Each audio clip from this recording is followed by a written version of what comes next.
tuvimos están de paro los docentes. Fundamentalmente, bueno, acá se pone en evidencia el rol protagónico que tienen los docentes auxiliares, porque justamente, digamos, a que los profesores, algunos tienen la intención de dar su clase, no por esto dejan de estar en la misma línea, digamos, de un reclamo justo, pero básicamente eso es imposible si no tenemos la colaboración de los docentes auxiliares. Como decían los compañeros, ustedes saben que hay gran cantidad de docentes con cargo ad honorem, e incluso la cantidad de cargos rentados de docentes auxiliares es insuficiente, porque, por ejemplo, en la última concurso que se hizo para los JTP de dedicación exclusiva, de 14 inscritos había 10 cargos. Eso significa que 4 quedaron de forma interina.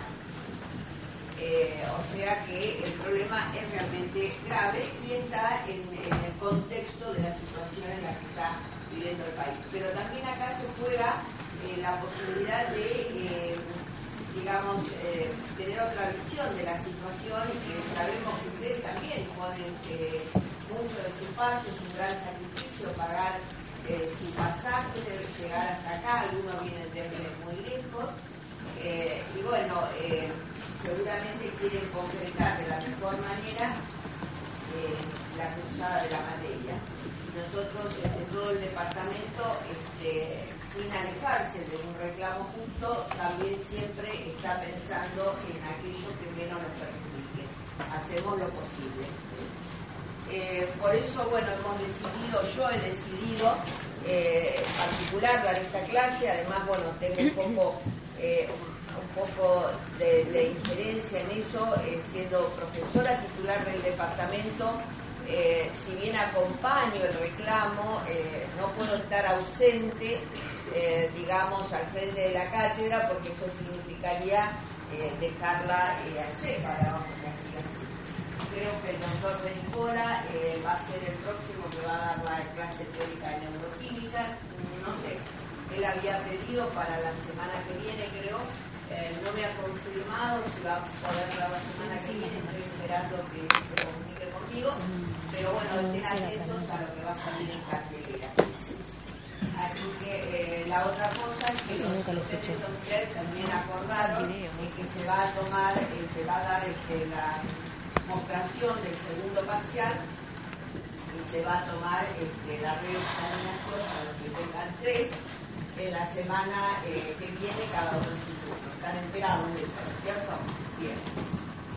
Por ahora, les aclaro, no se habla nada de tomar el recuperatorio correspondiente, porque eso también es una actividad que se puede realizar con la colaboración de todos los jefes de trabajo práctico. Dependerá la decisión que tomen, si continuarán o no con el paro, etc.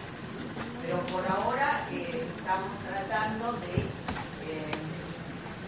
ir normalizando en lo posible la cursada. Yo quise también dar estas clases teóricas porque así aprovechan este tiempo. De hecho, es inusual que en este turno y en esta época del año venga tanta gente al teórico. Seguramente muchos de ustedes, cuando hay una cursada normal, no pueden venir en este horario porque están en la comisión. Entonces aprovechamos, vamos dando esos teóricos, y si se levanta el paro inmediatamente y se reanudan las actividades, ustedes ya tienen esta parte vista. ¿De acuerdo? Por otra parte, sé que hay clases públicas. Traten de ir llevando, digamos, esos contenidos que dan en las clases públicas, en función de los apuntes que están sacados en la página web del departamento. Traten de estudiar los temas. La verdad que estuvimos discutiendo si esto lo estudiaban solo, si esto no. Está el tema del colesterol, por ejemplo. La verdad que está bien, nosotros lo tenemos que dar, pero yo a esta altura pongo una ficha. Creo que ustedes son capaces de leer ese teórico y entenderlo. Es cuestión de ponerse y estudiar, ¿no es cierto? Bueno, Vamos a comenzar.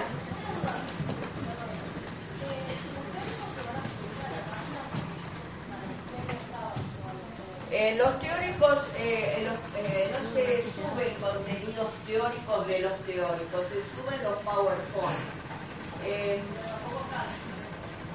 ¿No está el PowerPoint de esta clase? No. Ah, bueno, está bien. Sí se sube. Sí. No sé si, no te garantizo que hoy mismo, porque la persona que lo sube, primero que lo tiene que mandar a una oficina, bueno, pero en la semana va a estar. Bueno, vamos a continuar.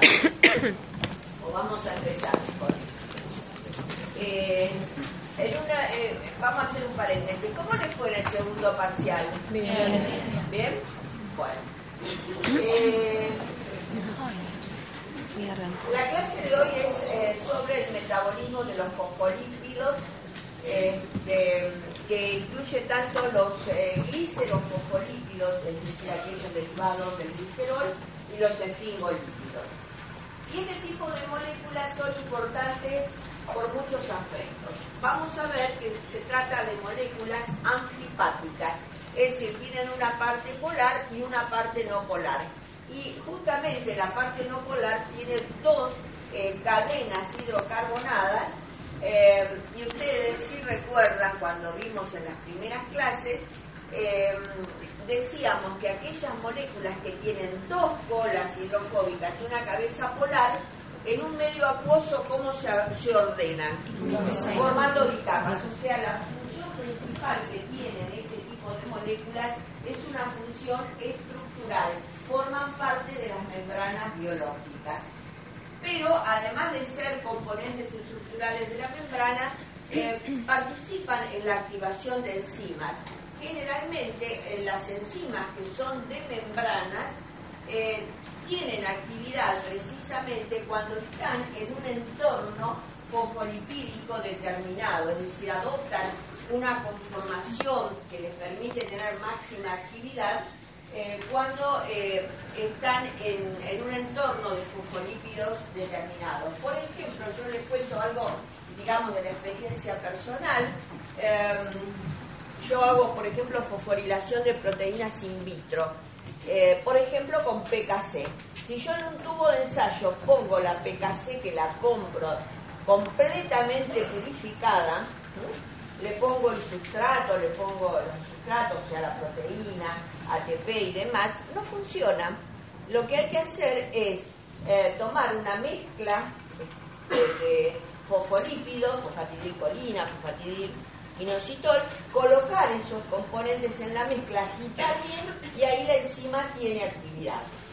O sea, eso me está demostrando que hay enzimas, por ejemplo las enzimas de membrana o que están asociadas a membranas, requieren de este tipo de moléculas. También tienen propiedades detergentes, permiten solubilizar los lípidos y tienen una función como surfactante pulmonar, algunos de ellos en particular.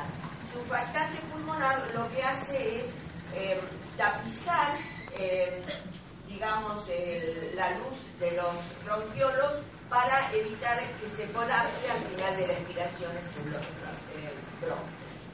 Y además son dadores del ácido araquidónico. ¿Y esto por qué es importante? Estas moléculas tienen, entre otros componentes,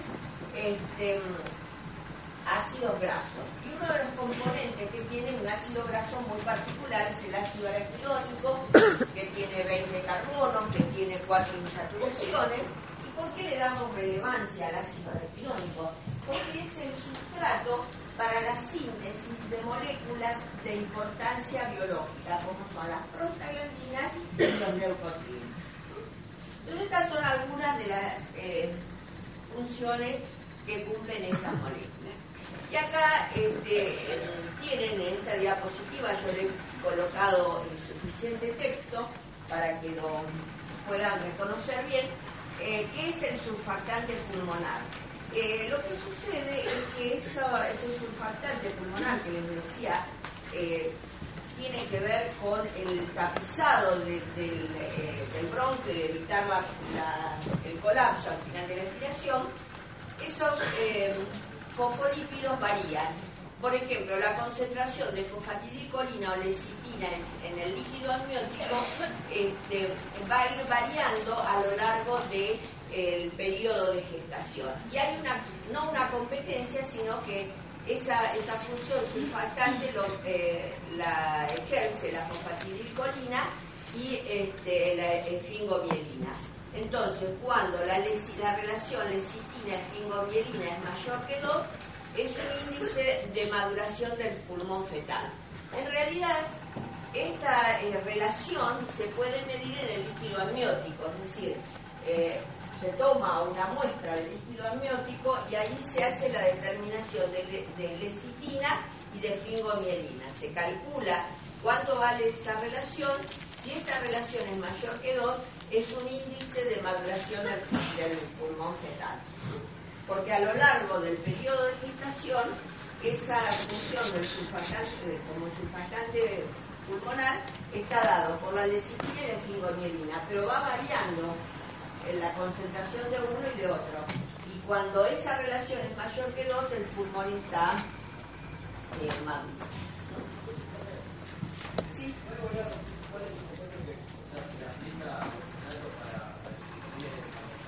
No, se les da dexametasona. Dexametasona, que es no entiendo, no sé bien, pero cuál es el significado, porque la dexametasona es un esteroide antiinflamatorio, pero sé que se le da dexametasona, no me preguntes por qué. Como él me está preguntando qué medidas se toman, y bueno, es justamente conocer el estado de maduración para aplicar la farmacología correspondiente o tomar los recaudos necesarios si el pulmón es inmaduro. Y una de las cosas que se le da es dexametasona, no sé por qué, pero ese es el tratamiento. Bueno, esta es la estructura de los fosfoglicéridos que derivan del glicerol. Tiene 3 carbonos con 3 grupos hidroxilos. Y esto es el glicerol fosfato. Básicamente, en este tipo de moléculas,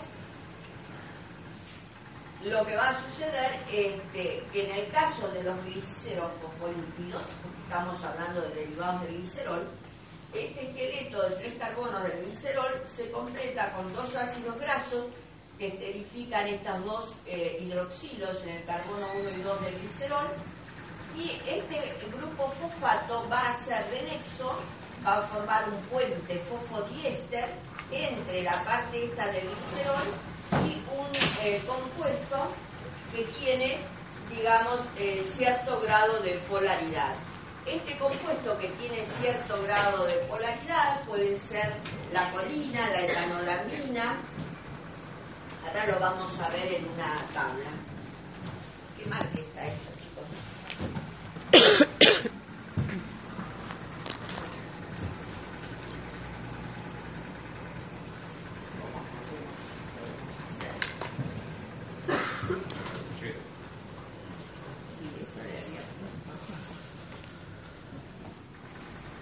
Ahí está mejor, ¿no?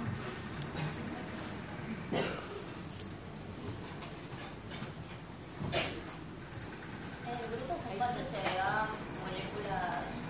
Espérame un poquito, porque tengo la neurona ocupada.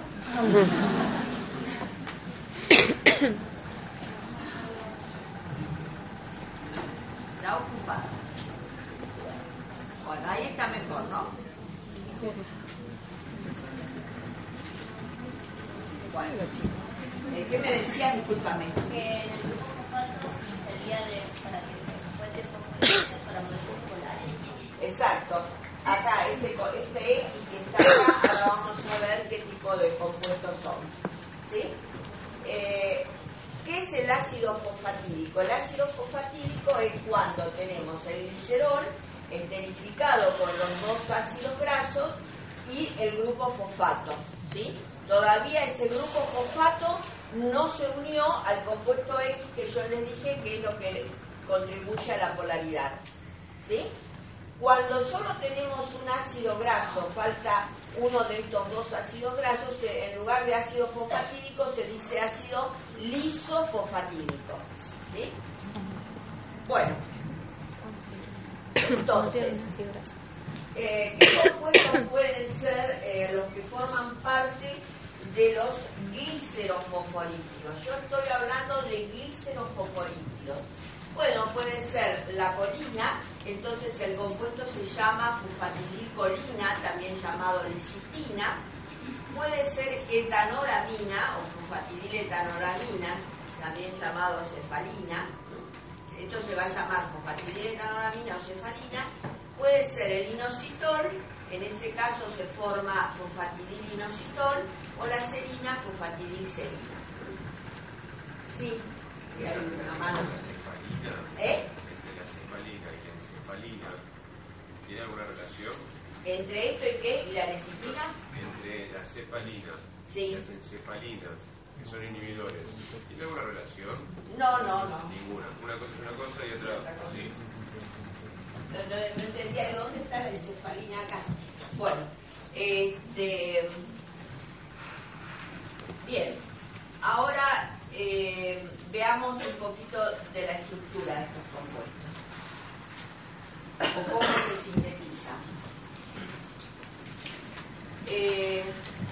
Después, a medida que voy mostrando la síntesis, voy a mostrar detalles estructurales para que tengan en cuenta. Bueno, estos compuestos requieren glicerol, que puede provenir de la dihidroxiacetona fosfato, que se acuerdan de dónde provenía la dihidroxiacetona fosfato. De la glucólisis, por ejemplo. Entonces se reduce a glicerol fosfato por la glicerol fosfato deshidrogenasa, y luego el glicerol, en función de la glicerol quinasa, con ATP forma el glicerol fosfato. Bueno, este es el esquema en general para la síntesis. Lamentablemente no me gusta cómo se ve, pero bueno, no sé cómo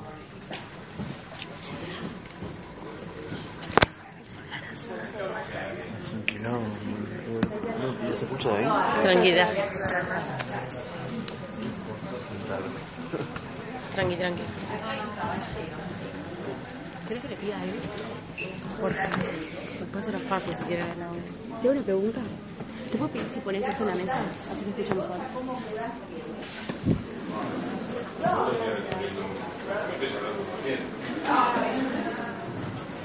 No, pero te lo digo.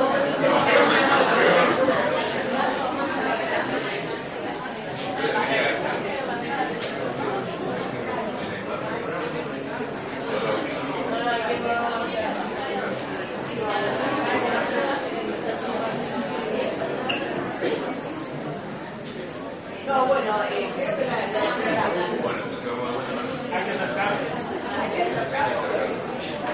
parece que lo tratamos mal al paciente. Sí, muy agresivo.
Bueno, acá ha salvado el paciente.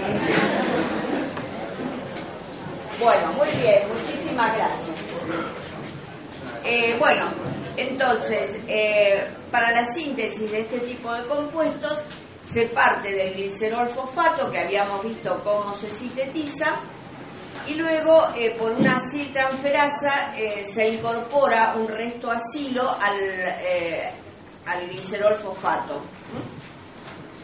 Como ustedes recordarán, cuando vieron síntesis de triglicéridos, los ácidos grasos necesitan activarse para entrar en los procesos de síntesis, que se hace a partir de coenzima A y ATP se forma el acil-CoA correspondiente. ¿Recuerdan eso? Bien. Entonces, el acil-CoA, por el acil-CoA transferasa 1, se incorpora un ácido graso. ¿Y esto cómo se llamaría entonces? ¿Se acuerdan que les dije? Está acá escrito, así que el isofosfatídico. Luego se incorpora el segundo ácido graso y tenemos el ácido fosfatídico o fosfatidato. Siempre existe un equilibrio entre las dos formas, dependiendo del pH. Luego viene una fosfatasa de ácido fosfatídico que libera este grupo fosfato, fíjense, y queda el diacilglicerol. Y a partir del diacilglicerol se forman los triacilglicéridos, esto ya lo vieron ustedes cuando vieron metabolismo de ácidos grasos, o los fosfolípidos. Y ahora vamos a ver, a nosotros nos interesa esta ruta. ¿Está bien? Bien. Acá tenemos el diacilglicerol que se tiene que unir con un compuesto que denominamos en términos generales X. Ese compuesto X puede ser colina, etanolamina, serina, inositol. Y básicamente pueden suceder dos cosas. Hay estos compuestos nitrogenados, generalmente son alcoholes, se van a activar y se incorporan al diacilglicerol. 3 de ellos se sintetizan siguiendo ese camino. Se activa X y se incorpora al diacilglicerol. Hay un caso, que ahora lo vamos a ver, en que ocurre al revés. Quien se activa es el esqueleto del diacilglicerol y se une al compuesto X. ¿Está bien? Bueno, acá tenemos el caso de la síntesis de fosfatidilcolina. Si ustedes observan, este compuesto colina es en realidad una amina que tiene, por un lado, estos dos carbonos, un grupo oxidrilo y el nitrógeno que viene del grupo amino. Pero acá esos hidrógenos del grupo amino están siendo sustituidos por 3 grupos metilos.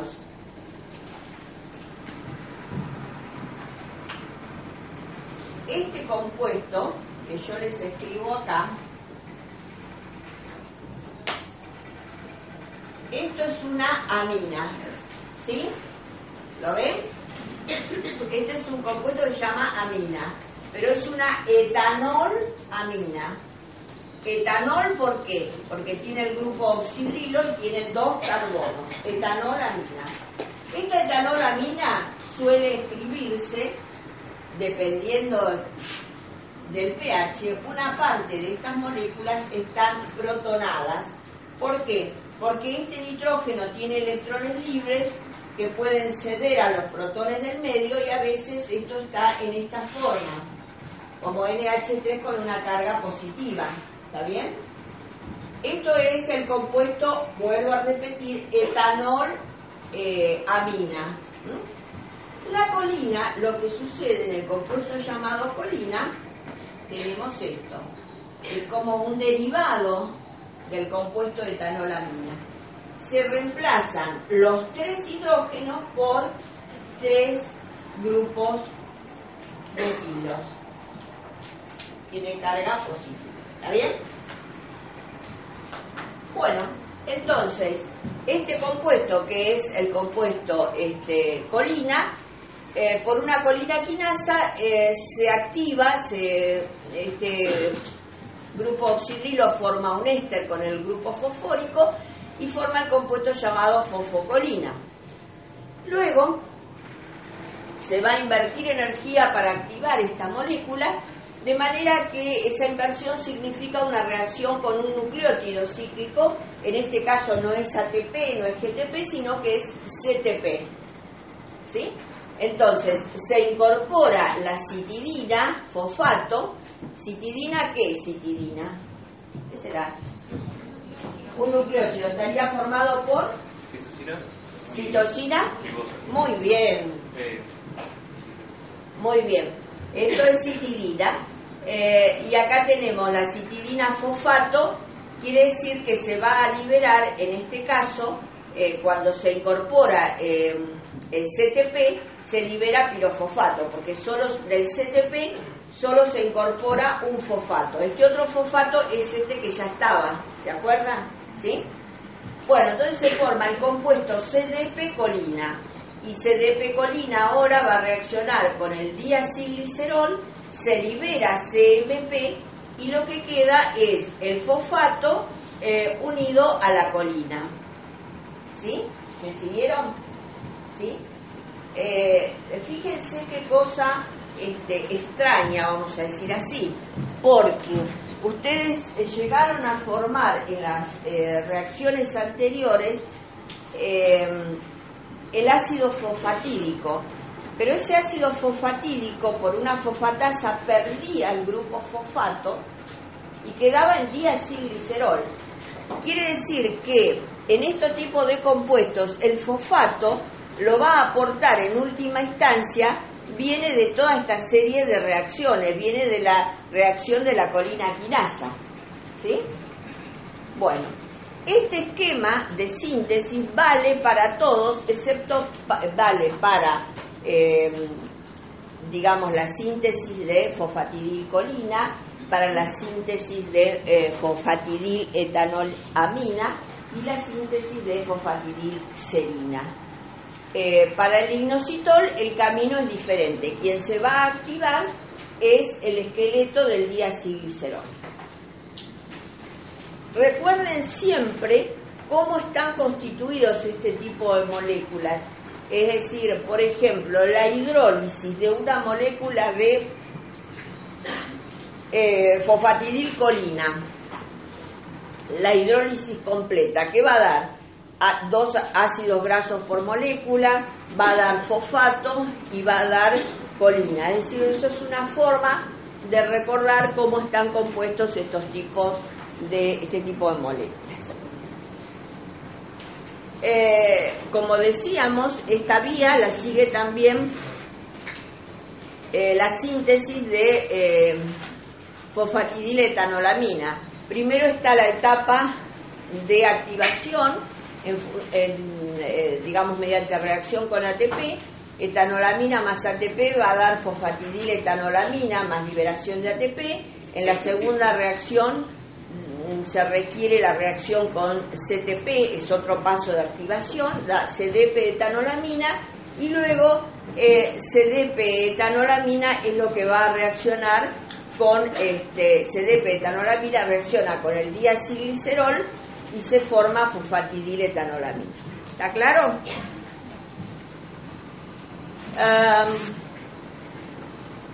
También la fosfatidilcolina se puede sintetizar a partir de la metilación de la fosfatidilethanolamina. Por eso yo les hice hincapié en esta estructura y les mostré la relación estructural entre la etanolamina y la colina. La diferencia está en que esta molécula, por cambio de los hidrógenos por los grupos metilos, se transforma en la colina. Entonces, una vez que está sintetizada la fosfatidilethanolamina, por metilación, cambiando los hidrógenos que están cambiando los hidrógenos que están sobre el grupo amino por otros tantos grupos metilos, se transforma en fosfatidilcolina. En las reacciones de metilación, acá tenemos fosfatidilethanolamina, en las reacciones de metilación hay un compuesto que se llama S-adenosilmetionina, y ustedes lo conocen porque lo vieron en las vías, en el metabolismo de bases. Este compuesto comúnmente llamado SAM, que se llama S-adenosilmetionina, que es interviene, es una molécula dadora de grupos metilos. Puede reaccionar con un sustrato específico y se transforma en S-adenosilcisteína, este aminoácido que está unido a esta parte de la molécula, este nucleósido. Entonces cede uno de sus carbonos y se transforma este residuo en cisteína, y esos grupos metilos van a ir a reemplazar estos 3 hidrógenos que tenemos en la etanolamina. ¿Sí? O sea, ¿se puede sintetizar fosfatidilcolina a partir de otros fosfolípidos? Sí, a partir de fosfatidiletoanolamina por metilación, y eso requiere un dador de grupos metilo que es el SAM. ¿Sí? Bueno, y en este caso tenemos el aminoácido fosfatidilserina formando parte, mejor dicho, el aminoácido serina formando parte del fosfoglicérido llamado fosfatidilserina. Fíjense que acá tenemos el esqueleto de los 3 carbonos, los 2 ácidos grasos, el grupo fosfato, y acá tenemos el aminoácido serina. Este es el grupo carboxilo del aminoácido, que en alfa tiene el grupo amino, y ustedes saben que el aminoácido serina tiene un grupo hidroxilo. De hecho, en las proteínas es uno de los grupos que se fosforila. Entonces acá tiene un carbono hidrógeno 2 con un oxidrilo que le permite formar esta unión fosfoéster. Bueno, este compuesto fosfatidilserina puede perder este grupo carboxilo, se libera como dióxido de carbono, y entonces lo que queda es esta porción, es como que proviene del compuesto etanolamina, o sea, la fosfatidilserina se transforma en fosfatidiletoanolamina. ¿Sí? Es otro mecanismo de formación de fosfatidiletoanolamina. Lo que importa acá no es tanto la parte química de todo esto, porque no estamos en química. Yo soy química, pero trato de ponerme en la camisa de ustedes que van a ser médicos. Lo que yo les quiero transmitir con esto, que hay muchos caminos de biosíntesis y de degradación de estas moléculas, con lo cual la composición de las membranas biológicas varía notablemente a lo largo del tiempo. Es decir, se forma una membrana y esa membrana puede ir variando en composición lipídica a lo largo del tiempo, y en ese caso tiene mucho que ver la dieta, la incorporación de distintos tipos de ácidos grasos. Por ejemplo, ¿y eso será importante para algo? ¿Qué les parece? ¿Para qué puede tener relevancia? ¿En qué puede influir un cambio en la composición de una membrana biológica? En la fluidez. Y esa fluidez es importante en la respuesta, por ejemplo, celular a distintas drogas, a distintos receptores. Yo siempre cuento, acá hay una profesora, una colega, que en su momento trabajaba justamente, cuando trabajábamos mucho en mecanismos de acción de hormonas, sobre todo nosotros trabajábamos en hormonas que promueven la esteroidogénesis, ya sea en adrenal, en testículo, en ovario, y lo que veía es que la dosis de hormona para producir una cierta respuesta, por ejemplo, variaba si cambiaba la composición lipídica de la dieta de los animales. Ella estudiaba en testículo y entonces veía que para producir un determinado efecto biológico necesitaba una cantidad de hormona determinada, y cuando sometía a los animales a una determinada dieta específica, la cantidad de hormona que se necesitaba era distinta. Si esto demuestra, digamos, y esto lo hacíamos hace 20, 30 años atrás, y está en todos los libros, que la composición lipídica de la dieta varía, digamos, la fluidez de la membrana y por lo tanto la respuesta de la célula a determinados estímulos. Y esas membranas biológicas están en constante recambio. Bueno, también se puede cambiar fosfatidiletanolamina por serina, se puede haber un intercambio y entonces se transforma en fosfatidilserina en etanolamina. Ahora veamos el caso, mejor dicho, donde ocurre la activación del esqueleto del diacilglicerol. Hasta ahora lo que vimos es la activación de la etanolamina o la colina, que luego se unen al diacilglicerol y forman el fosfoglicérido correspondiente. Ahora vamos a ver en el caso del inositol que se activa el diacilglicerol y reacciona con el inositol.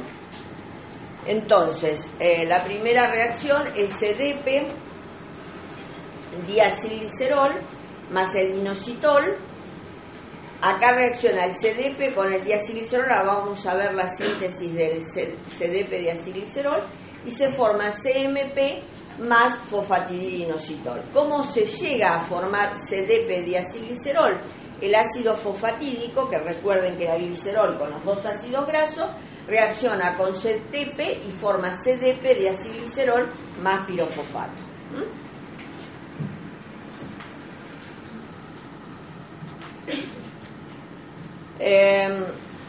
Visto de otra manera, tenemos el CDP diacilglicérido, que es esto, que reacciona con el inositol y forma el fosfatidilinositol.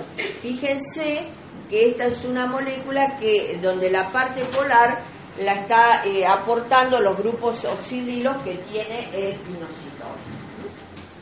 Este tipo de moléculas ustedes lo vieron en el caso de transducción de señales, porque justamente este compuesto, al ser parte de las membranas biológicas, en determinadas situaciones se hidroliza a este nivel y se libera un compuesto que tiene un grupo fosfato adicional.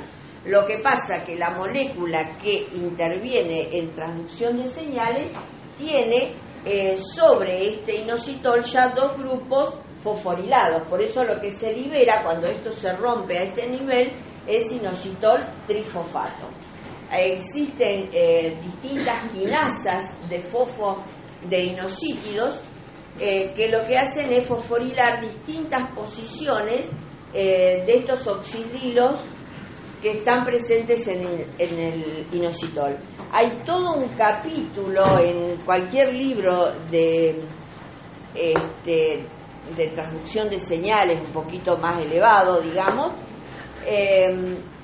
donde habla del metabolismo de estos fosfoinosítidos, porque digamos, no es lo mismo que esto se fosforile acá y acá, por ejemplo, que se fosforile acá y se fosforile acá. Son compuestos que tienen diferentes propiedades y diferente acción biológica. Entonces, lo que se trata de hacer es estudiar y caracterizar cada uno de esos derivados. Pero ¿qué pasa?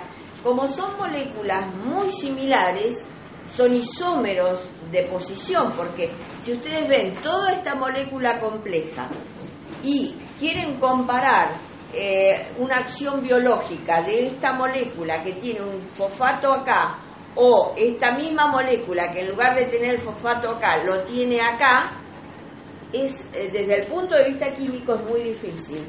Entonces todavía no se ha avanzado mucho en eso, pero se conoce, ya les digo, todo un capítulo referido a las quinasas de inositol, las propiedades de los fosfoinosítidos. Bueno, entonces, acá está un poco todo lo que acabamos de ver. El glicerol, que se fosforila a partir de ATP, da glicerol trifosfato, o partiendo del fosfato de dihidroxiacetona, también por reducción llegamos al glicerol trifosfato. Luego viene la incorporación de dos grupos acilo. El primero va a generar el lisofosfatidato, el segundo directamente el fosfatidato, y de aquí vamos a tener dos grupos diferentes, dos vías diferentes. Para el caso de la colina o la etanolamina o la serina, vamos a seguir esta vía.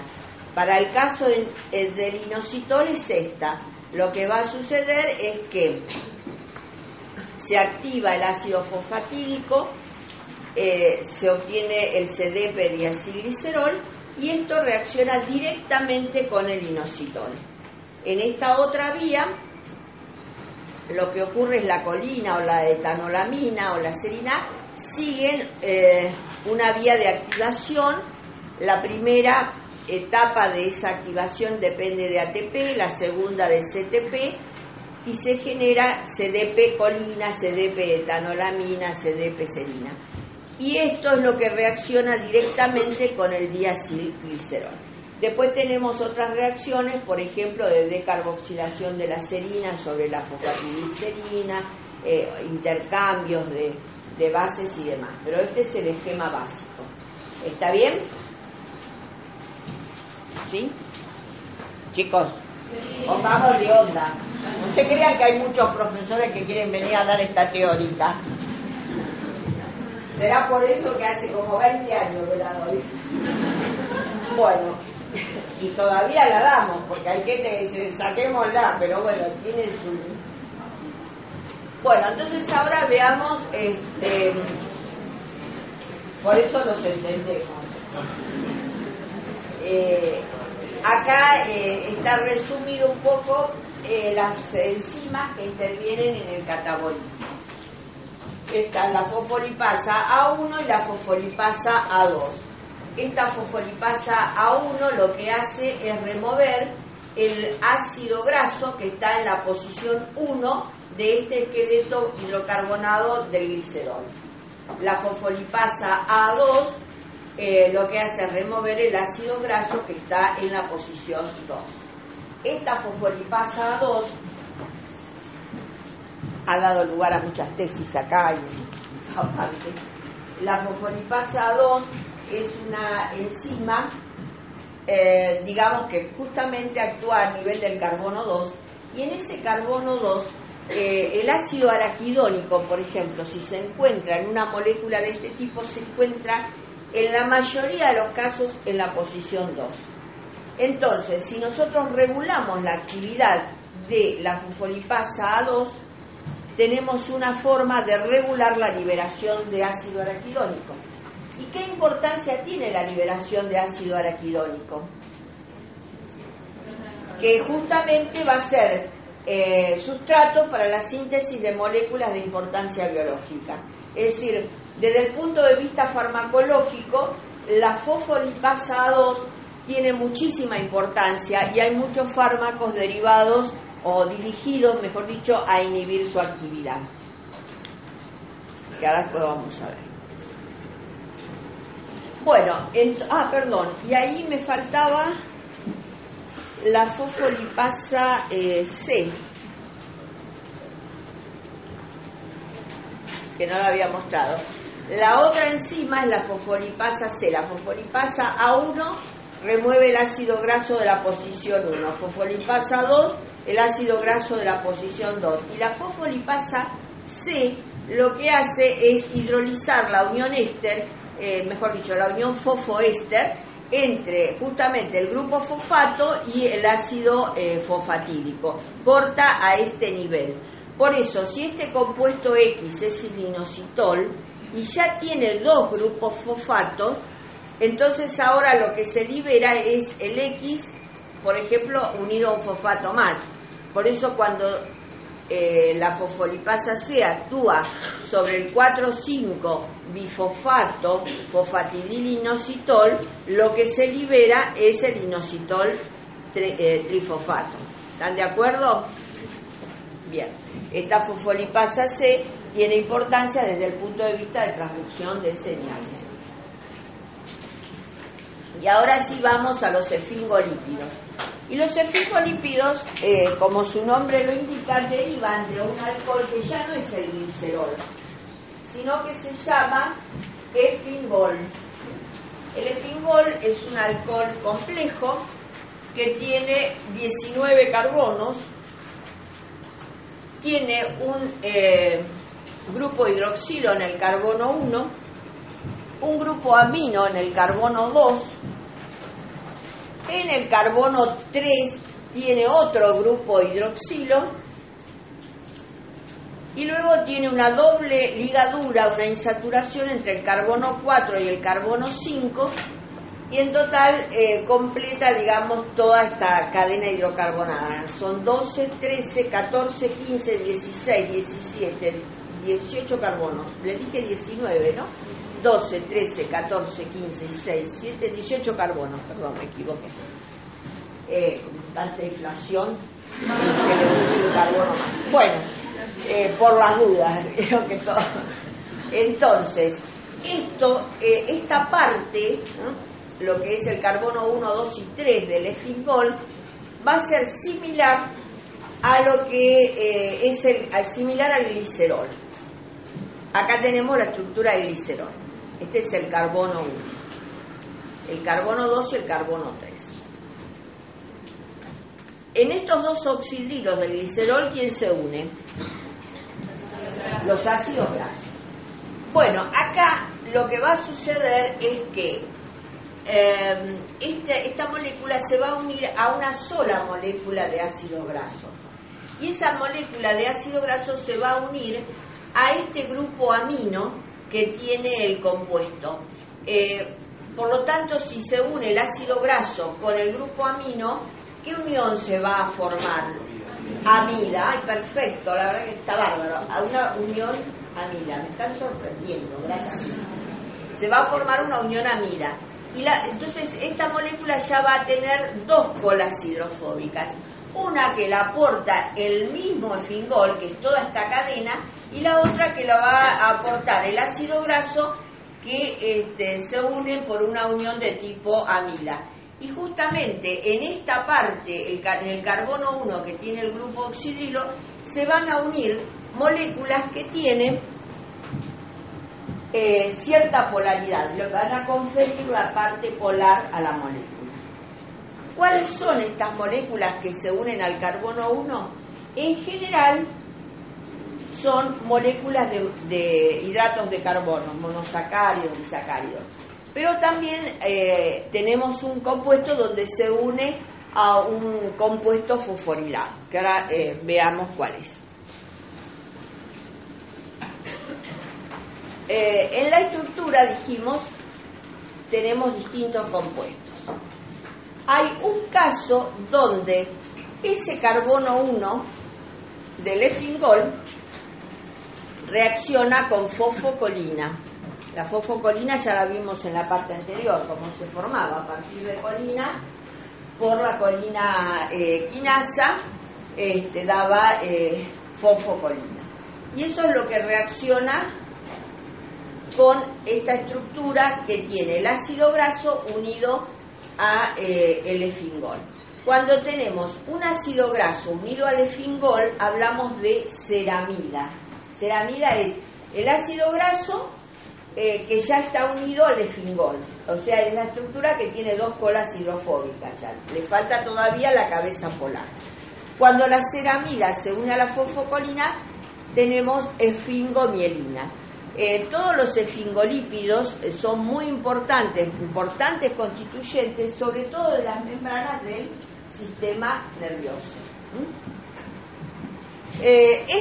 La esfingomielina sería el único esfingolípido que contiene fósforo, el grupo fosfato, en su estructura, porque todos los demás, la cabeza polar no contiene fosfato, sino contiene monosacáridos.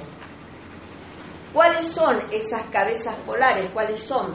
Por ejemplo, una molécula de glucosa o galactosa. Entonces hablamos de un glucocerebrósido o galactocerebrósido.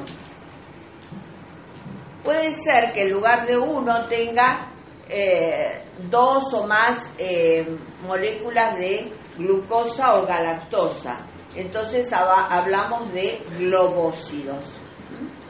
Y si el globósido además tiene una molécula de ácido siálico, o también llamado ácido N-acetilneuramínico, neuramic acid, entonces hablamos de los gangliósidos. Para ser gangliósido ustedes saben que tiene que tener ácido siálico.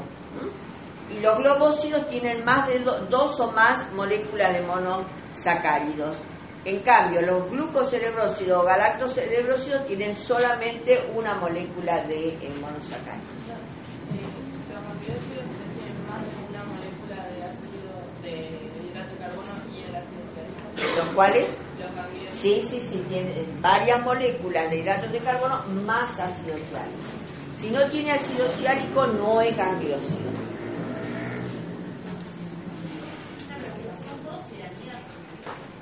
Son todas ceramidas, sí, todo esto es ceramida. Ceramida se llama a la estructura del efingol cuando ya tiene unido el ácido graso. Fíjense, les recalco esto, que la unión del ácido graso al efingol, en este caso, es una unión de tipo amida. Esto no ocurría en el caso de los fosfoglicéridos, donde el ácido graso se une por unión éster. ¿Sí?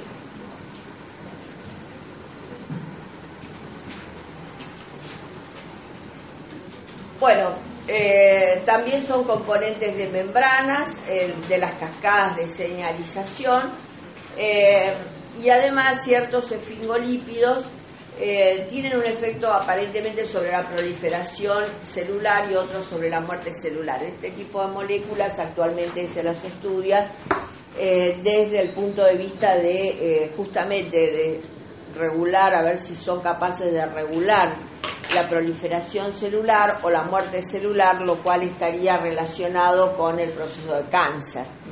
Por eso ahora últimamente se les da mucha importancia a la caracterización y a los estudios de los efectos biológicos. Bueno, ¿cómo se forman este tipo de compuestos? ¿Se pueden sintetizar en el organismo? Sí. Para eso se requiere el ácido palmítico y el aminoácido serina.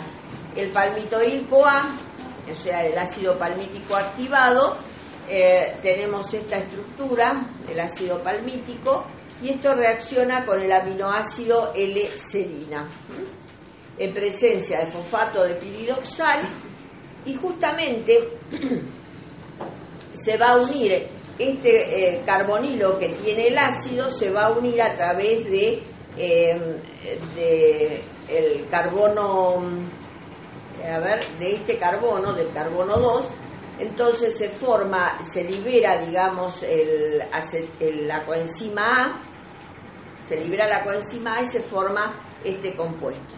El compuesto es el efingol, y no, porque para hacer el efingol, este compuesto tiene que tener, acá tenemos 14, 15, 16, 17, 18 carbonos, pero ¿qué diferencia tenemos respecto del efingol? Tenemos este carbono que tiene una función ceto, y acá tiene que haber un segundo grupo hidroxilo, ¿está bien? ¿Y qué otra cosa tiene diferente? Que tendría que tener un doble enlace entre los dos carbonos siguientes. Entonces, esto no es el efingol o efingosina. Efingol o efingosina es lo mismo, son sinónimos. Pero esto es un 3-ceto, porque quiere decir que en el carbono 1, 2, 3, en el carbono 3 tiene una función cetona, es 3-ceto. Dihidro porque tiene dos hidrógenos, uno en el carbono, este es 1, 2, 3, uno en el carbono 4 y otro en el carbono 5. Tiene dos hidrógenos de más respecto del efingol o efingosina. Cuando esos dos hidrógenos se pierden, se va a formar la doble ligadura. O sea, esta nomenclatura lo que me está diciendo que no es exactamente la efingosina este compuesto, sino que tiene la función ceto y todavía no tiene formada la doble ligadura. ¿Está bien? Entonces, de esto no tenemos que saber la estructura de esto, pero tenemos que saber sí que el efingol o efingosina no es necesario incorporarlo en la dieta, sino que se puede sintetizar a partir de palmitoil-CoA, a partir de serina, se requiere fosfato de piridoxal.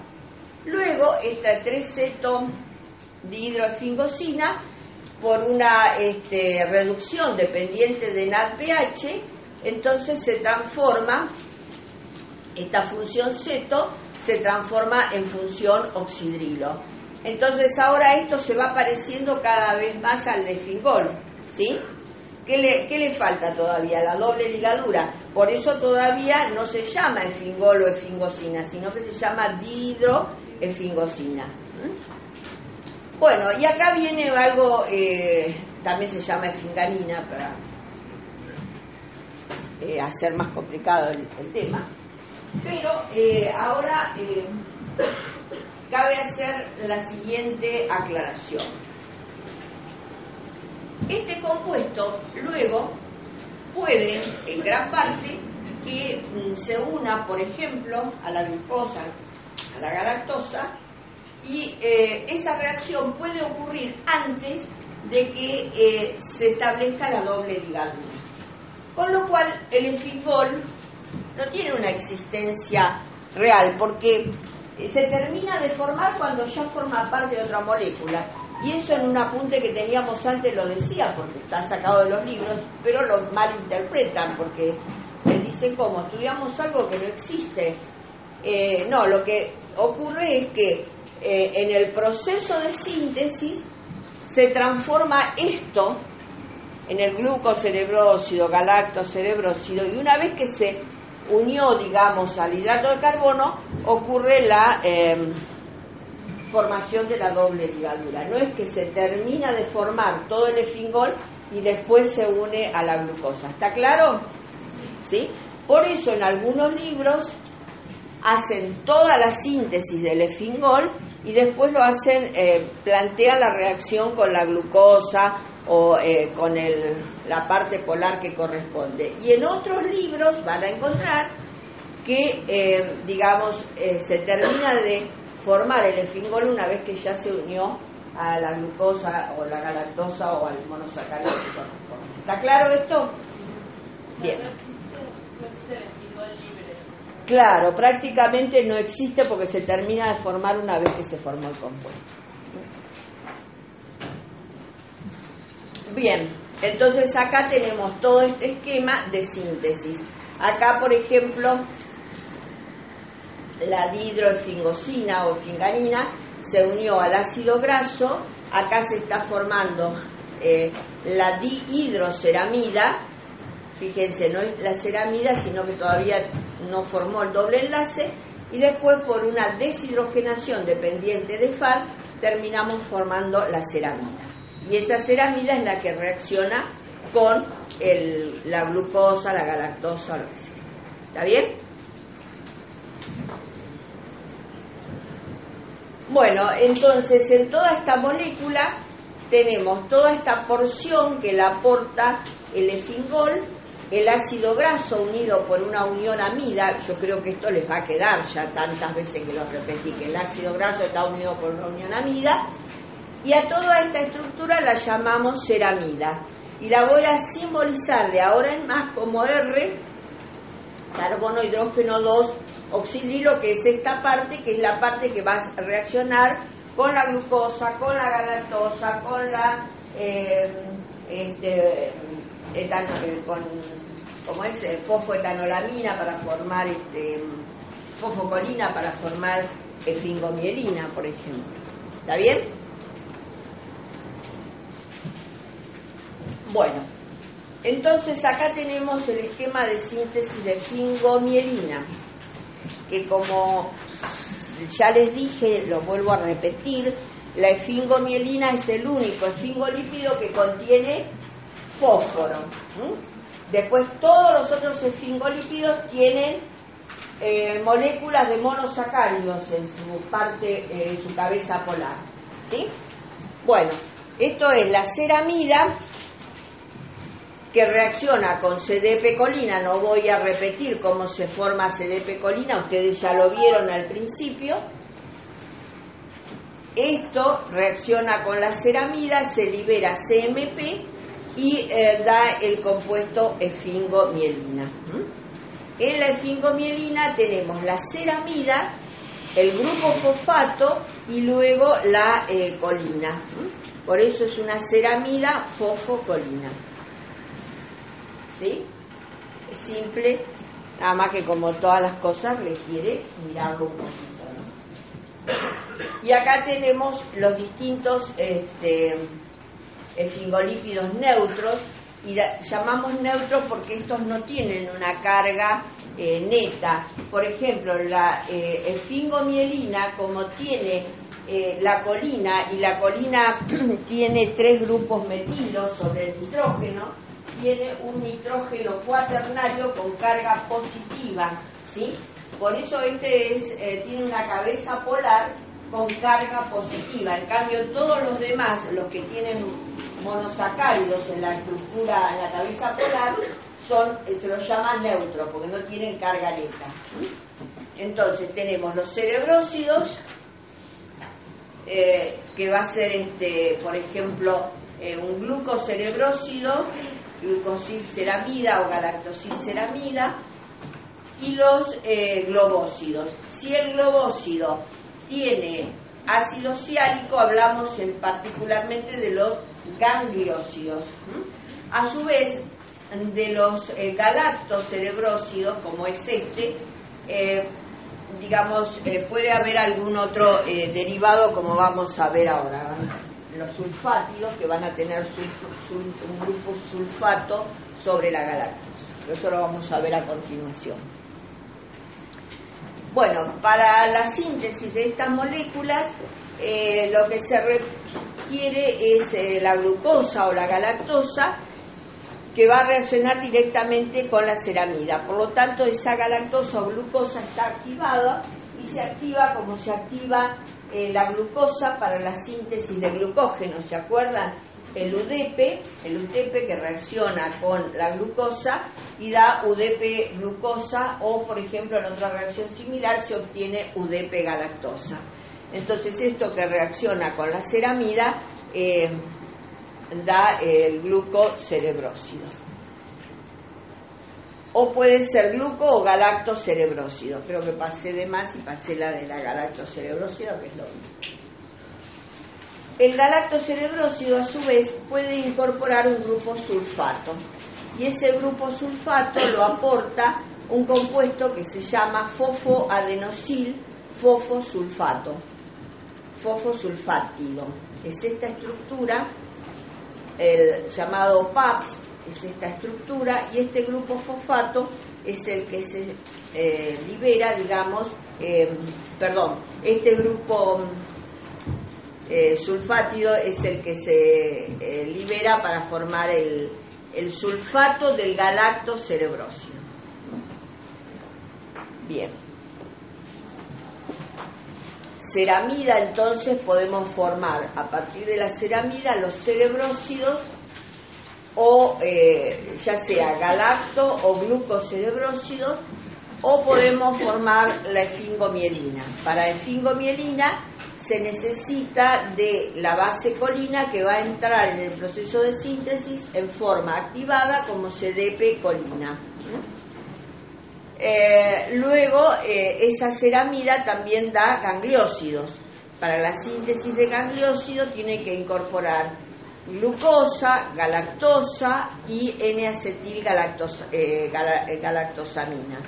Entonces, todos estos azúcares entran activados, unidos a UDP. En el caso de los gangliósidos, si no tienen ácidos ciálicos, lo que se forman son los globósidos, pero se incorpora el ácido ciálico también activado como CMP ciálico, lo que se forman son los gangliósidos. Y en el caso de los cerebrósidos, si es un galactocerebrósido únicamente, puede incorporar un grupo sulfato y se transforman los sulfátidos.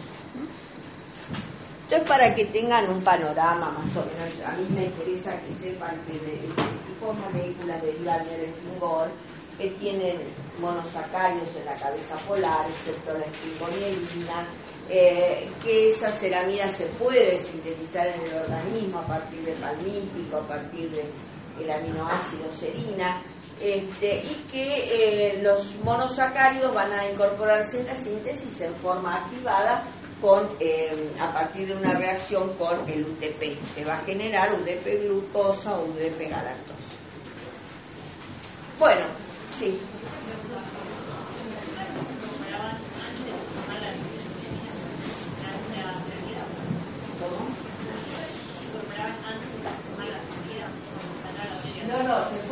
ceramida, perdón, antes de que se incorpore eso, ya ocurre, una vez que se formó la ceramida, ahí se termina de formar la esfingomielina.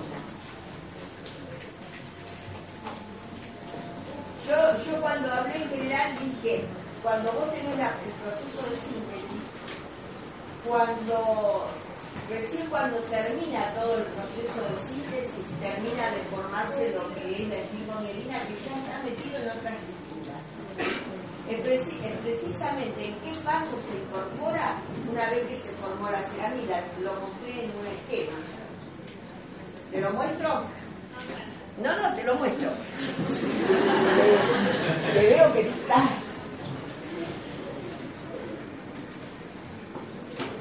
Acá está. ¿Ves? Acá se formó 3 cetos dihidroefingosina. Acá se forma la dihidroceramida. Todavía no se terminó de formar la ceramida, ¿sí? Acá interviene el FAD y después de esta ceramida se incorpora, por ejemplo, la glucosa, la galactosa o lo que sea. ¿Sí? ¿Está claro ahora? ¿Pero por qué dice que el esfingol no existe? No existe porque, mirá, ya acá, cuando se va a formar el esfingol, acá todavía es dihidroceramida. Ya está metido en esa estructura que se llama ceramida. No está el esfingol libre. ¿Está bien? Bueno.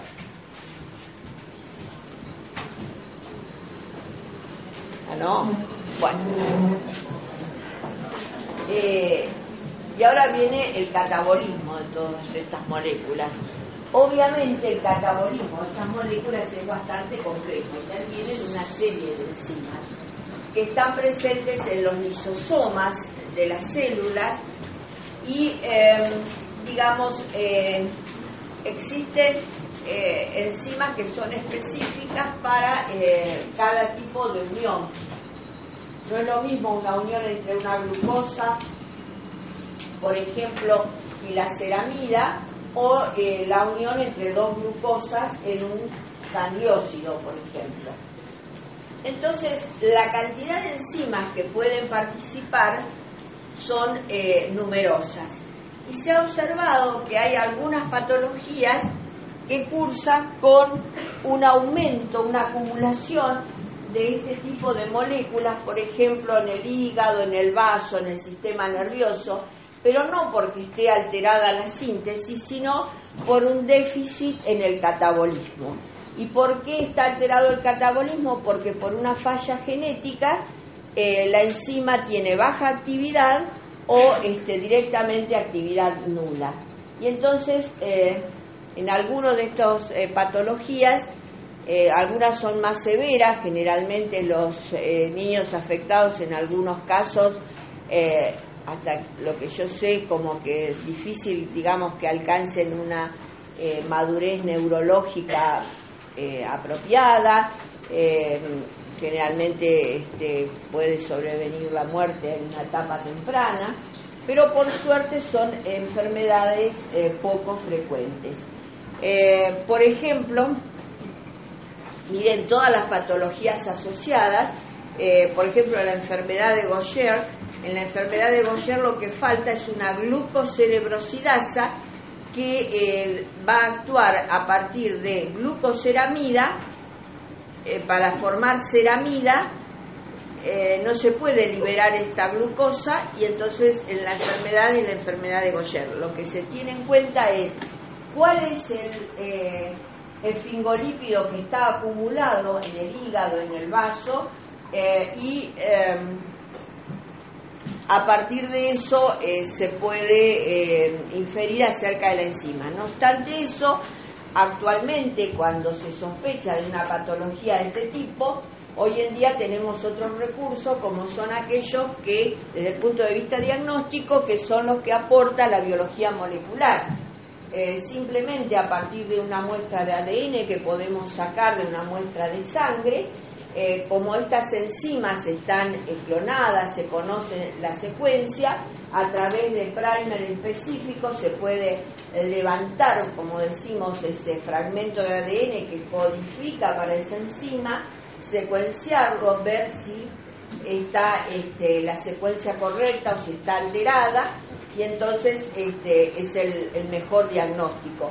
Pero antiguamente, y en los libros de texto figura como que se tomaban muestras de lágrimas o una pequeña biopsia y demás, y se hacía el análisis de los lípidos acumulados, de los esfingolípidos acumulados. Hoy la verdad que no conozco en todas las enfermedades estas cuáles ya se recurre directamente a la biología molecular para hacer el diagnóstico. Hoy en día la biología molecular, por suerte, ha ganado un terreno espectacular y es una herramienta de diagnóstico fenomenal. Ustedes saben que, por ejemplo, hay tipos de cánceres que están producidos por mutaciones que son muy características, y entonces saben que cada uno de esos tipos de cáncer pueden responder a uno u otro tratamiento. Entonces es importante a veces hacer un diagnóstico desde el punto de vista molecular para saber cuál es la mutación que está ocasionando la patología, porque incluso se puede saber si ese cáncer es provocado por una determinada mutación que se va transmitiendo y que son bien caracterizadas, porque uno también puede tener una visión acerca de la familia del enfermo para tomar las debidas precauciones.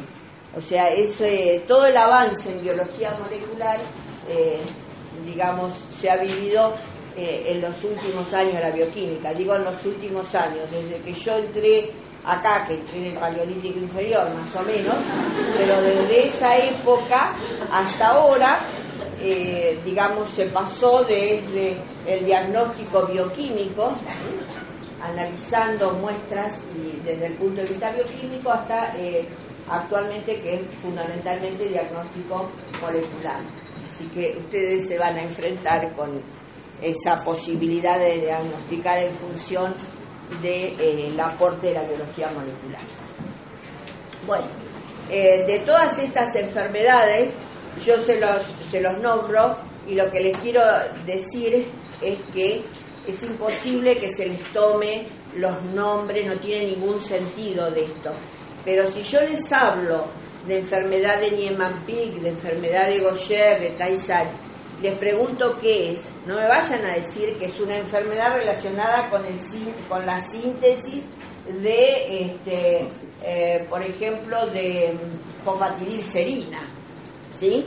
Tienen que saber que son enfermedades causadas por un catabolismo deficiente de los esfingolípidos, donde lo que falla es el catabolismo y de los esfingolípidos en particular.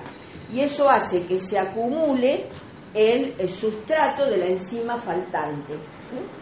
Y se acumula el sustrato de la enzima faltante generalmente en hígado, en vaso. Generalmente los enfermos tienen espleno y hepatomegalia. Pueden tener ceguera porque afecta fundamentalmente el sistema nervioso. Saben que los esfingolípidos son componentes muy importantes en las membranas del sistema nervioso.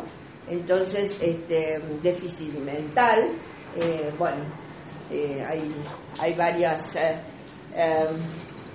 síntomas que tiene la enfermedad asociados con estas moléculas. Bueno, ahora vamos a ver qué son las prostaglandinas y los tromboxanos. Bueno, se va el médico que acá saludó al paciente. Chao, hasta luego, gracias. Yo me asombro, miren cómo están las cosas, me asombro cuando alguien hace una cosa así de ayudarme. El año pasado, y lo cuento porque todavía no me acomodo a esto, estábamos así como ahora dando clase, en una de las primeras clases, y acá había 3 muchachos jóvenes con las piernas cruzadas. Tenía acá el carrito y lo quise mover para allá. Y pasé, bueno, siguieron con el celular, bajaron las piernas. Yo, por suerte y gracias a Dios, tengo buenas piernas, buenos brazos, todavía acomodé mi carrito ahí. Pero la verdad que me quedé extrañada, porque digo yo, ¿qué sería lo lógico? Diga, y no es una cuestión, digamos, de que yo como mujer no lo puedo hacer, pero una cuestión de respeto, decir, a ver, por favor, ¿quiere que la ayude? Entonces cuando veo como él se ofreció, me llama la atención, cuando no quiere hacer así, ¿no? Bueno, entonces, continuamos. Prostaglandinas y tromboxanos. Esto es el ácido prostanoico, que no es que tenga una existencia real, otra vez. Es como una estructura base que la llamamos ácido prostanoico, y a partir de esa estructura, esa estructura está contenida en todas las moléculas que vamos a ver ahora, que son las prostaglandinas derivadas del ácido prostanoico, el ácido teórico, digamos. ¿Está bien? Es decir, que tiene un ciclopentano y 2 cadenas laterales.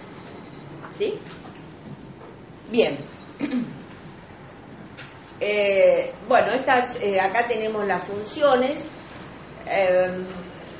Quizás esto sería bueno verlo al final de la clase, pero las funciones relevantes son mediadores de los procesos inflamatorios, que son las prostaglandinas.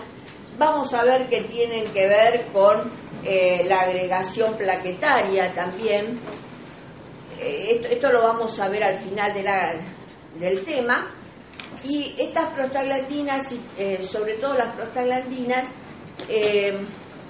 son moléculas que modulan importantes funciones que van desde un aumento, una modulación de la acción hormonal, tienen que ver también con la proliferación celular.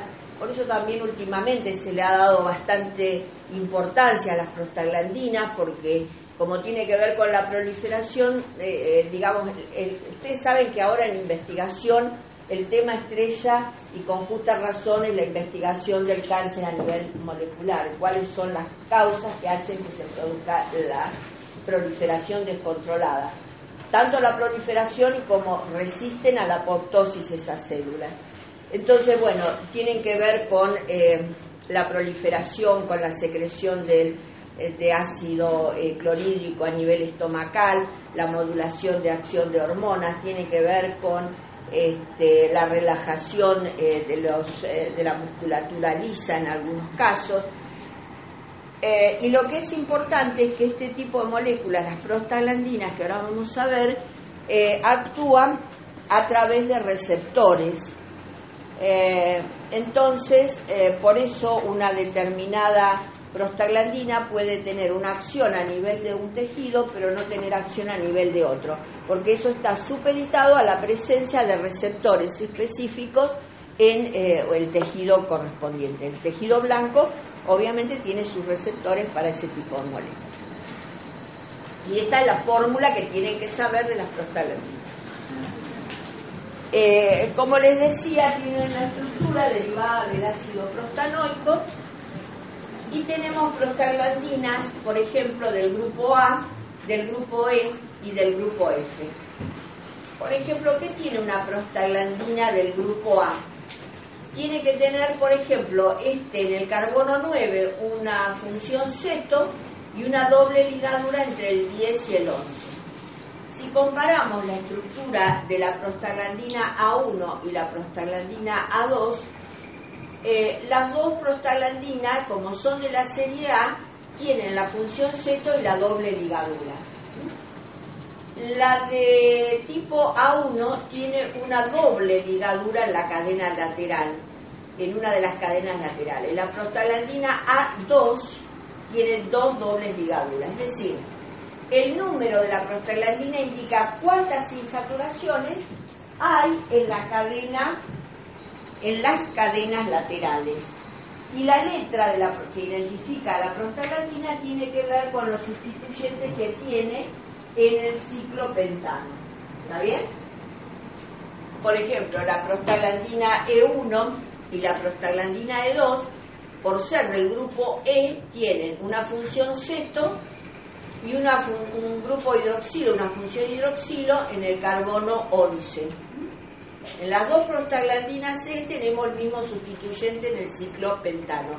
En la prostaglandina E1 tenemos una sola insaturación en las cadenas laterales, la prostaglandina E2, 2 insaturaciones. Lo mismo en prostaglandina F, tenemos 2 grupos hidroxilos en el ciclo pentano, y si es de la serie 1, tenemos un grupo, una doble ligadura, y acá tenemos también otra doble, 2 dobles ligaduras. Además tiene, puede estar en unión alfa, prostaglandina, la función, el término alfa o beta tiene que ver con la estequiometría del tipo de molécula. Bueno, entonces, ¿cómo se sintetizan esas prostaglandinas? Sabemos que derivan del ácido araquidónico, que tiene 20 carbonos y 4 insaturaciones, ¿sí? Ese es el ácido araquidónico, que lo incorporamos en la dieta fundamentalmente. Entonces de ahí van a dar una serie de prostaglandinas como la E2 y la prostaglandina F2. Pero veamos un poquito más en detalle cómo se sintetiza. En primer término actúa una enzima que se llama ciclooxigenasa o COX. La ciclooxigenasa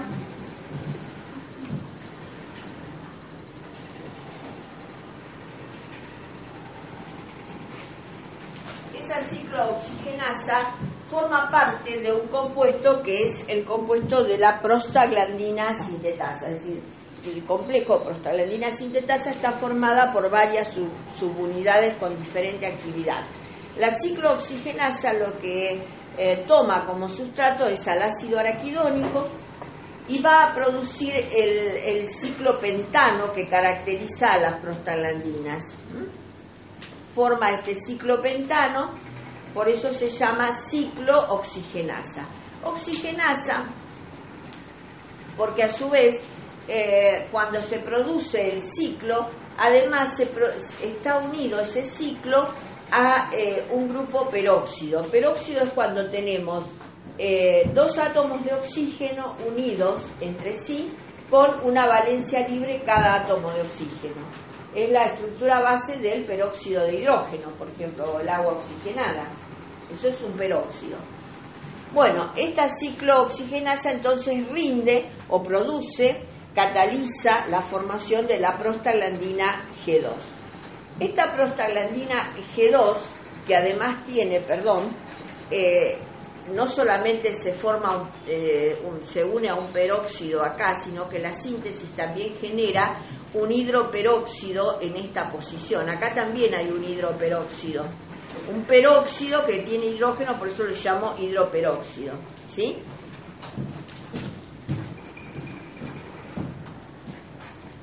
Cuando tenemos oxígeno unido a un oxígeno y cada uno una valencia libre, esto es una estructura que se llama peróxido. Si esto está unido a un hidrógeno, será un hidroperóxido, ¿sí? Bueno, entonces, acá tenemos un peróxido y un hidroperóxido. Luego actúa una enzima que va a romper alguno de estos peróxidos y es la peroxidasa. También forma parte de la prostaglandina sintetasa. Entonces, lo que sucede es que este hidroperóxido, mediante el glutatión reducido, entonces se reduce a grupo hidroxilo, y entonces la prostaglandina G2 se transforma en prostaglandina H2. Esas son las dos reacciones que intervienen en la reacción marcapaso de la síntesis de prostaglandina. La reacción dentro de del complejo de prostaglandina sintetasa, incluso la reacción de la ciclooxigenasa, es el verdadero paso limitante en la síntesis de estas moléculas. Por lo tanto, la regulación de la ciclooxigenasa va a permitir la regulación de la síntesis de prostaglandinas. ¿Está bien? Bien, a partir de esta prostaglandina H2, donde ya acá desapareció el hidroperóxido y está transformado en oxidrilo, van a ocurrir numerosos procesos complejos que no se conocen con exactitud, que van a derivar en la síntesis de las distintas prostaglandinas que habíamos mencionado anteriormente en la presentación de las moléculas. O sea, lo que tenemos que conocer es que estas moléculas, las prostaglandinas, se sintetizan a partir del ácido araquidónico y van a requerir una primera acción enzimática que lo lleva a cabo el complejo de la prostaglandina sintetasa. Y básicamente comprende dos reacciones, la de la ciclooxigenasa y la de la peroxidasa. Pero la verdadera enzima regulable del proceso es la COX. En realidad hay dos enzimas COX, la ciclooxigenasa 1 y la ciclooxigenasa 2. Generalmente la ciclooxigenasa 1 tiene un nivel, las células que la tienen una actividad más o menos constante de síntesis de prostaglandinas, pero la COX-2 es una enzima inducible, es decir, dependiendo del contexto fisiológico, los niveles de esa enzima cambian bruscamente. Por ejemplo, en un proceso inflamatorio, los niveles de la COX aumentan bruscamente, es una enzima inducible. O sea, la cantidad de enzima varía dependiendo de la situación fisiológica o patológica. Justamente hay, en el caso de el cáncer de pulmón, hay algunos tipos de cáncer de epitelio pulmonar que cursan con un aumento en la síntesis de prostaglandinas y que podrían mediar ese proceso, esa proliferación descontrolada, y en esos casos hay un aumento en la expresión de la COX-2 y hay una droga que creo que en este momento no sé si se aplica acá, porque bueno, todavía está en etapa de se discute mucho el efecto farmacológico versus el efecto adverso, que es el Celecoxib. Nosotros en el laboratorio lo usamos, pero lo usamos como para estudiar el proceso, digamos, las propiedades que tiene ese compuesto como fármaco, cómo transforma el cultivo celular, si lo hace más proliferativo, menos proliferativo, etcétera. Eso es el Celecoxib, que es un inhibidor de la COX-2.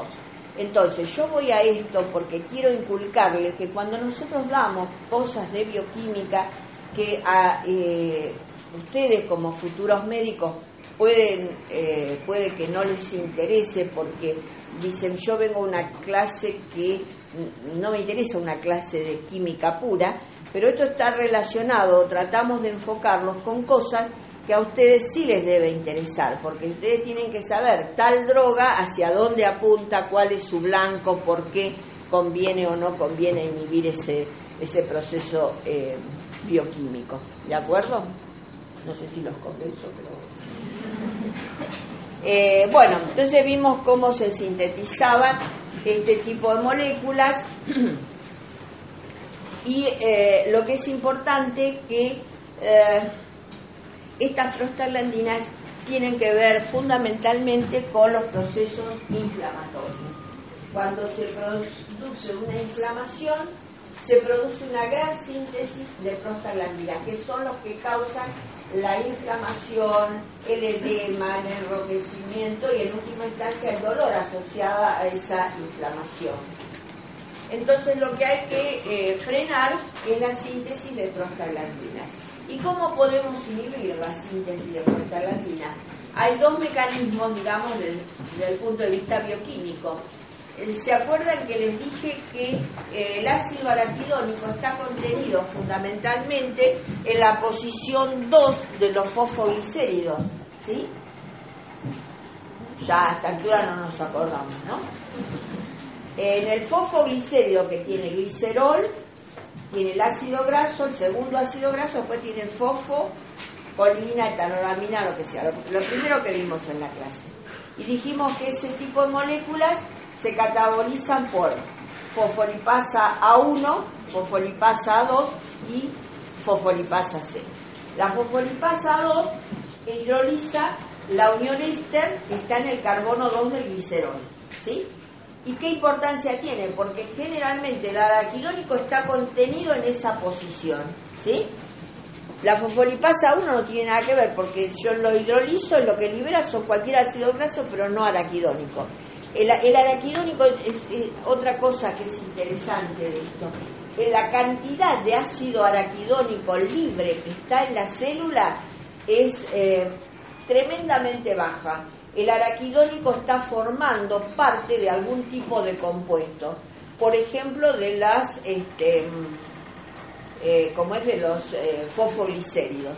Entonces, cuando ese araquidónico se necesita para la síntesis de una molécula de importancia biológica, se produce clivaje por una enzima regulable.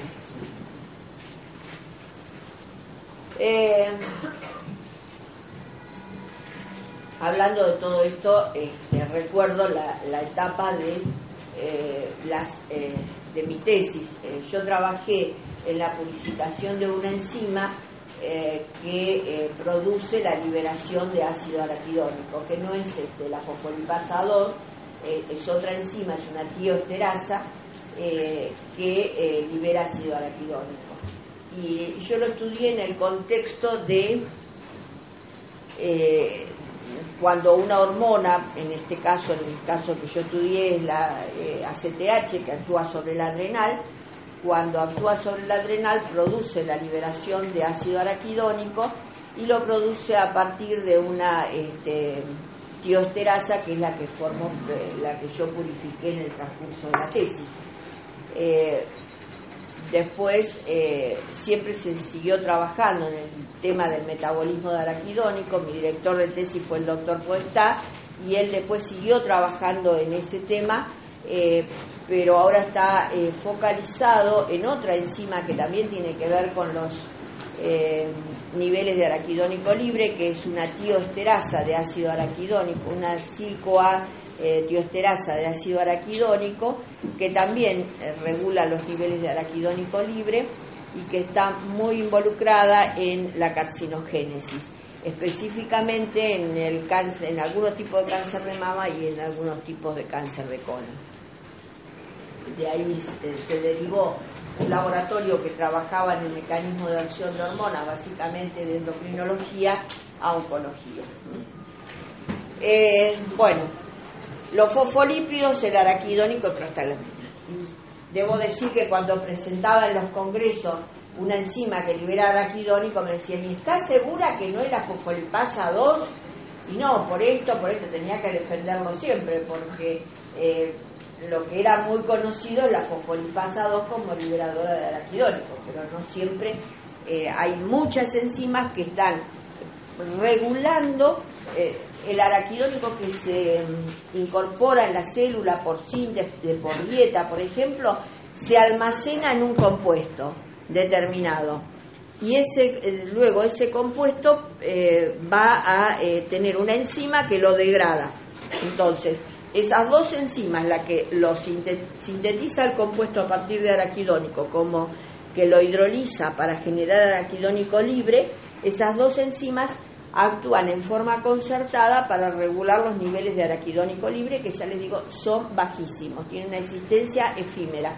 Enseguida que se libera, se utiliza para la síntesis de otra cosa. Bueno, fosfolípidos, araquidónico y prostaglandina. Por lo tanto, la fosfolipasa A2 se puede inhibir como un mecanismo para inhibir la liberación de araquidónico y por lo tanto inhibir la síntesis de prostaglandina. ¿Y quiénes inhiben a la fosfolipasa 2? Por ejemplo, los compuestos llamados esteroides antiinflamatorios sintéticos. Antiguamente se empezó a ver que los esteroides del adrenal, de vaca, por ejemplo, tenían ciertas propiedades antiinflamatorias. Luego lo que se hizo es, a través del proceso de síntesis, tratar de esas moléculas que son químicamente muy similares a nuestras hormonas de la glándula adrenal, por ejemplo el cortisol. Pero ¿qué pasa? Si nosotros tomamos cortisol, tiene poco efecto antiinflamatorio y además ocasiona una alteración del eje hipófiso adrenal. Entonces no puede ser idéntico. Entonces, a partir de una estructura similar al cortisol, vinieron todos unos... diseñaron una serie de compuestos que le ponen una molécula de flúor, por ejemplo en el celestone, si ustedes se fijan, tiene flúor, o grupos metilos en determinadas posiciones, que lo que hacen es aumentar el efecto antiinflamatorio, pero que no sea reconocido por el receptor específico de un corticoide, para evitar, digamos, una alteración en el eje hormonal. ¿Está claro? Y así tenemos, por ejemplo, qué sé yo, la corticosterona, la hidrocorticosterona, el celestone, que es el celestone crono 12, por ejemplo, que es de liberación lenta, son todos antiinflamatorios de tipo esteroide. Históricamente, el auge en la síntesis de este tipo de moléculas fue en Alemania y durante la Segunda Guerra Mundial, porque fue realmente un gran aporte, digamos, a la medicina en ese estado, digamos, que tenían todos los soldados heridos en guerra, se procuraba, digamos, diseñar moléculas que fuesen potentes antiinflamatorios. Bueno, no vamos a hablar que si bien son potentes antiinflamatorios los antiinflamatorios esteroides, también tienen sus efectos adversos. Y una de las cosas es que no se consigue anular completamente su acción a nivel hormonal. Pero bueno, tienen efectos adversos cuando se consumen por tiempos prolongados, pero como beneficio, tienen su beneficio. Y el otro tipo de moléculas son los inhibidores específicos de la ciclooxigenasa. Son moléculas diversas de distinta estructura química, pero tenemos, por ejemplo, la aspirina o ácido acetil salicílico, la fenilbutazona, la indometacina, y que en general se lo conoce con el nombre de AINES, que son los antiinflamatorios no esteroideos. Los AINES son los antiinflamatorios de tipo no esteroide. ¿Sí? Eso lo por sentado, lo van a saber perfectamente.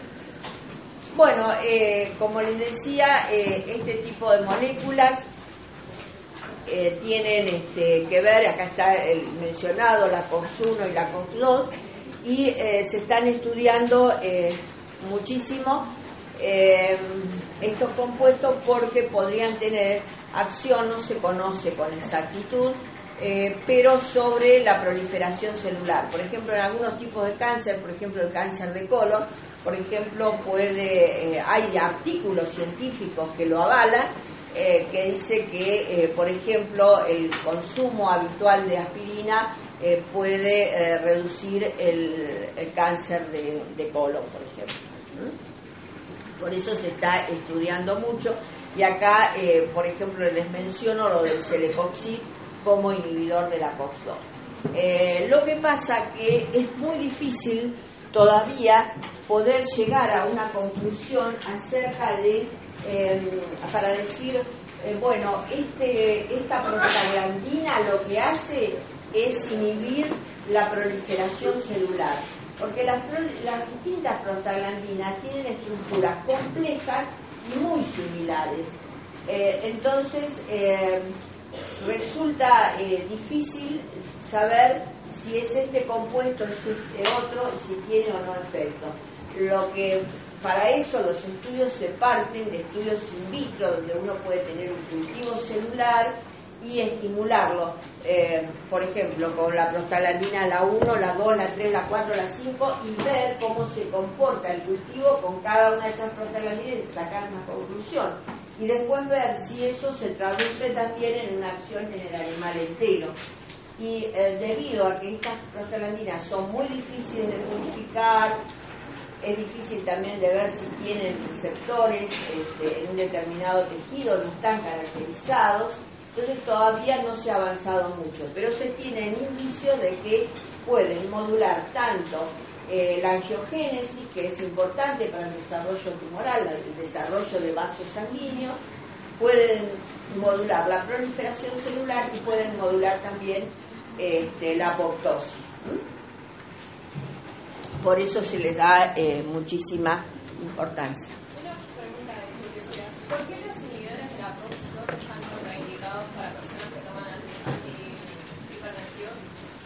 Para los que toman hipertensivos, inhibidores, porque pueden tener un efecto contraproducente, porque estas prostaglandinas también tienen que ver con la vasodilatación algunas y con la vasoconstricción. Esa es la respuesta más,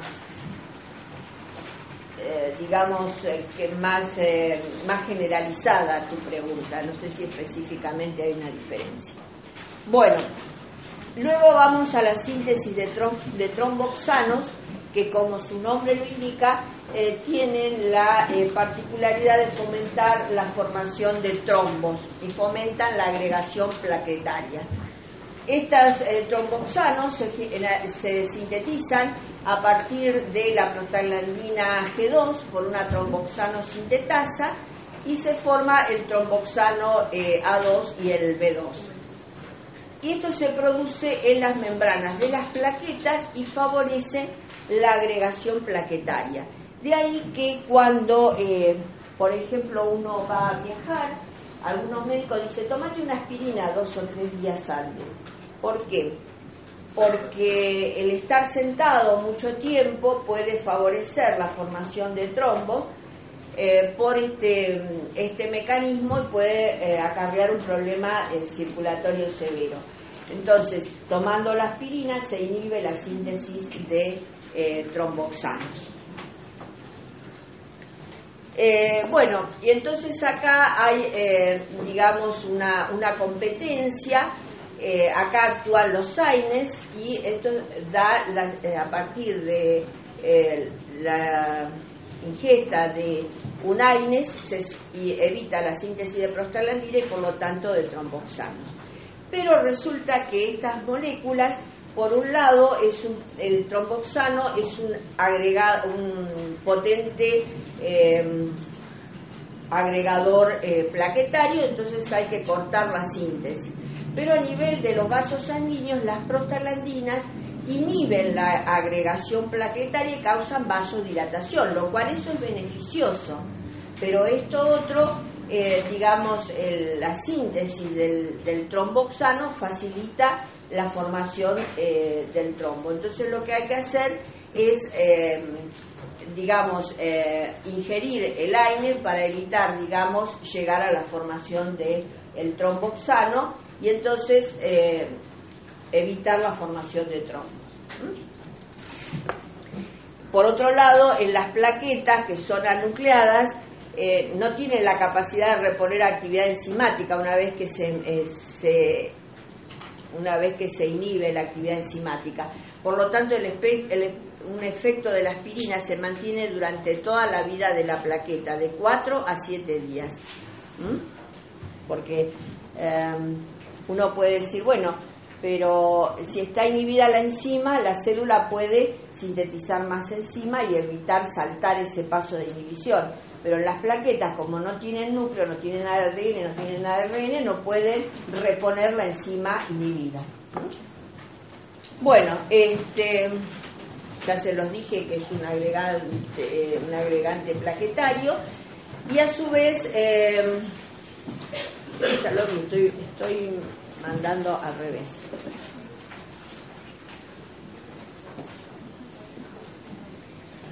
Una cosa importante que me faltaba, yo creía que ya terminaba.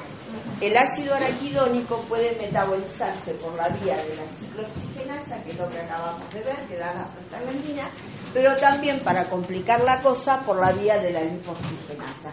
Y estos productos de la lipoxigenasa también tienen que ver con importantes funciones celulares y obviamente con el cáncer, la proliferación celular. Entonces, me gustaría que entren en PubMed, que es donde están publicados todos los trabajos científicos, y entran por la palabra 5-lipoxygenase y van a ver 5, 4, 3, 2, hay distintas lipoxigenasas. ¿Por qué?